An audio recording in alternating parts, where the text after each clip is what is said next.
So the Quran says in chapter 55, verse 15, God says, and He created jinn from a smokeless flame of fire.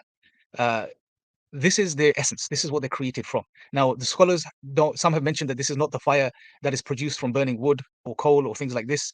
It is a type of fire. It's a special type of fire. Um, some modern interpretations of this have been that you can possibly relate this to plasma, the fourth state of matter. But again, that's speculative. But the key thing to note here is that they are beings that are created from the element of fire or a type of fire, a smokeless type of fire.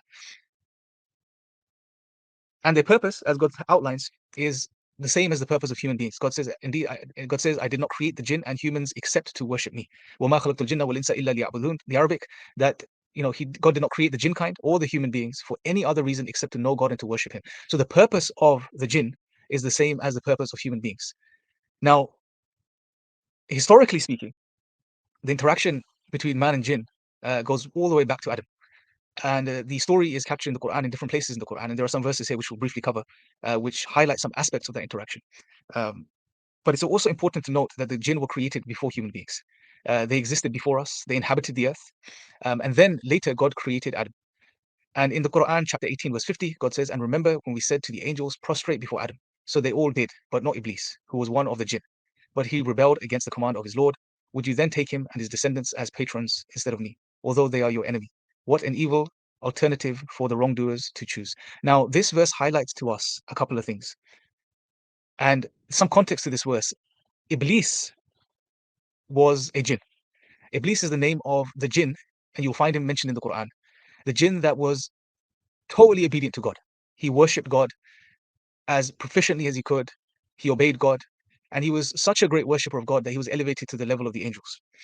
And he was amongst the angels for a period we're not aware of, worshipping God, obeying God, carrying out God's commands. Then when God decided to create Adam, and Adam was taught or given certain faculties and abilities, which again, you can go to the second chapter of the Quran and read up on this if you're interested. And then Adam displayed these abilities, mainly being of knowledge, in front of the angels. God told the angels to prostrate to Adam out of respect. Now, all of the angels, because the angels don't disobey God, all of the angels fell in prostration to Adam, except for Iblis. Now, Iblis was, like I said, amongst the angels. He was there amongst the party of angels, the hordes of angels, and worshiping God. And at this moment, he disobeyed the command of God. He did not prostrate to God. Now, in other parts of the Quran, we read why he didn't. It was because of his arrogance.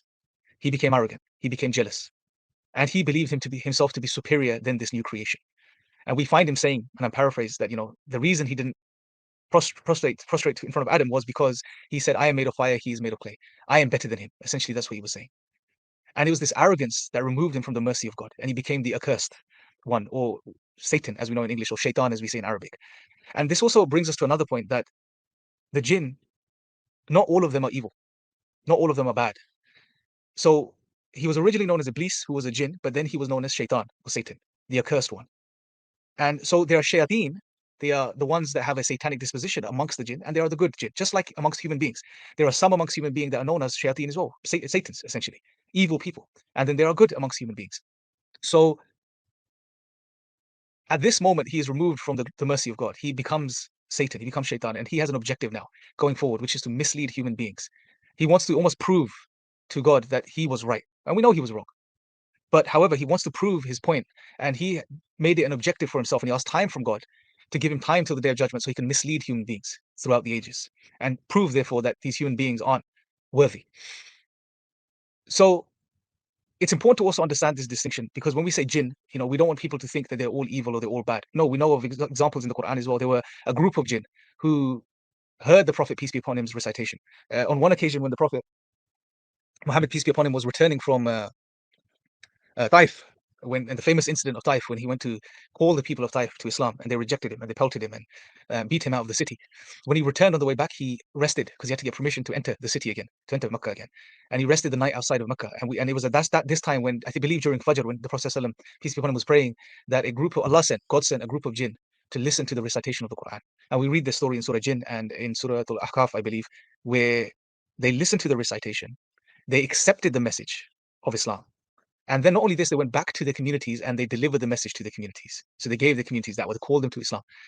And this highlights to us that there are amongst them, there are good jinn as well. And this also brings us to another point, that amongst the jinn, there are different groups that believe in different things.